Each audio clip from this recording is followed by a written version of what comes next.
السلام علیکم ورحمۃ اللہ وبرکاتہ۔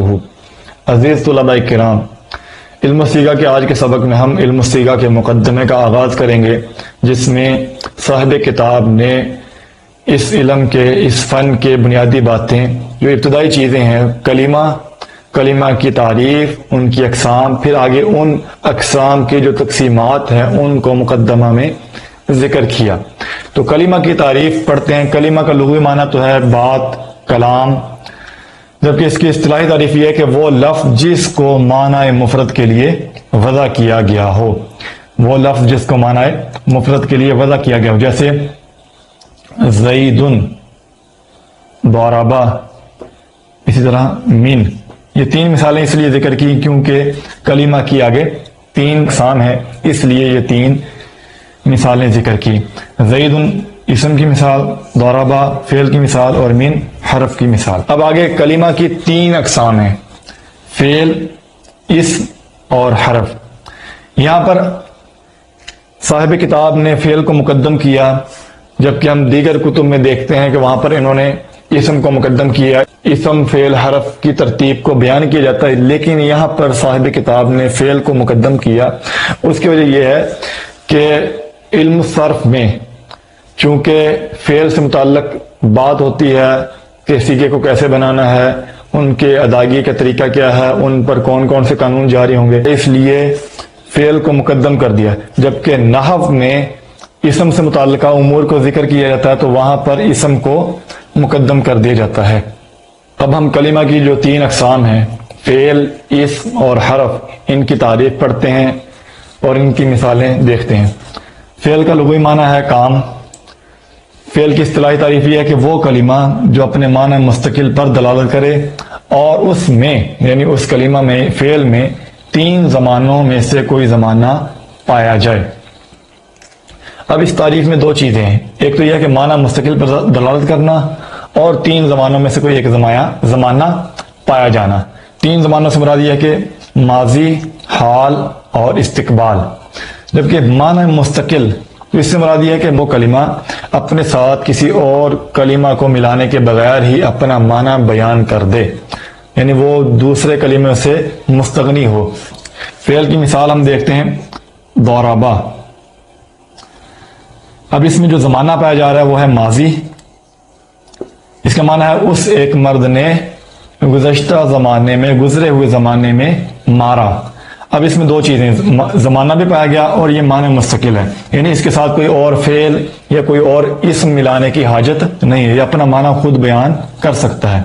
اسی طرح یضربو، چونکہ مضارع میں دو زمانے پائے جاتے ہیں، حال اور مستقبل۔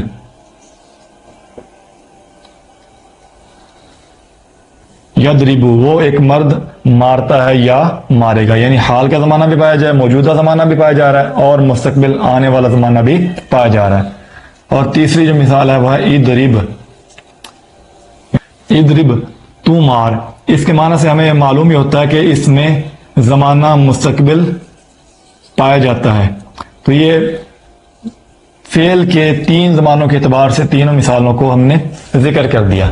دوسری چیز جو ہے، کلمہ کی دوسری قسم جو ہے وہ ہے اسم۔ اسم کا لغوی معنی تو ہے بلندی اور علامت، جبکہ اس کی اصطلاحی تعریف یہ ہے کہ وہ کلمہ جو اپنے معنی مستقل پر دلالت کرے، یعنی اس اسم کو اپنے ساتھ کوئی اور جملہ، کوئی اور کلام، کوئی اور اسم یا فعل ملانے کی حاجت نہ ہو، اور اس میں تین زمانوں میں سے کوئی زمانہ نہ پایا جائے۔ تو اسم اور فعل کی تعریف میں بنیادی فرق یہ ہے کہ اسم میں کوئی زمانہ نہیں پایا جائے گا، جبکہ فعل میں زمانہ پایا جائے گا، جیسے زیدن، عمر، عبداللہ۔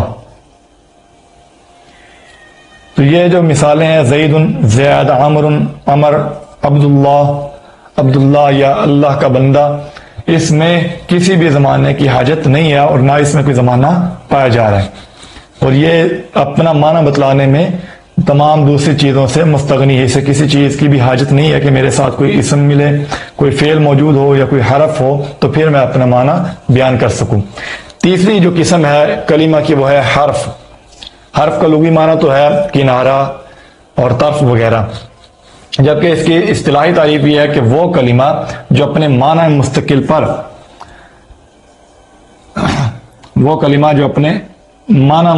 پر ہی دلالت نہ کرے.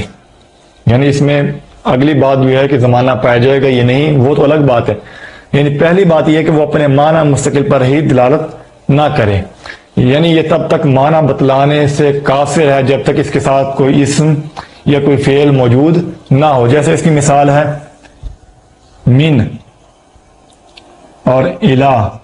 اس طرح دیگر جتنے بھی حروف ہیں وہ اس کی مثال میں ہم ذکر کر سکتے ہیں. اب من کا ویسے معنی ہے سے اور الہ کا معنی ہے تک. اب اس سے معنی کسی طرح بھی واضح نہیں ہوتا. یعنی یہ اپنے ساتھ جب تک کوئی اسم یا کوئی فعل نہیں ملائے گا تب تک معنی مکمل نہیں ہوگا. جیسے اس کی مثال تب ہمیں سمجھ آئے گی، یا اس کا جو مقصد ہے ہمیں تب سمجھ آئے گا جب یہ جملے میں موجود ہو. جیسے سرت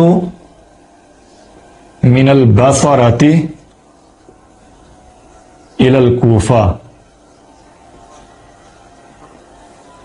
اب یہاں پر یہ سرت فعل ہے، البصرہ اسم ہے، الکوفہ اسم ہے.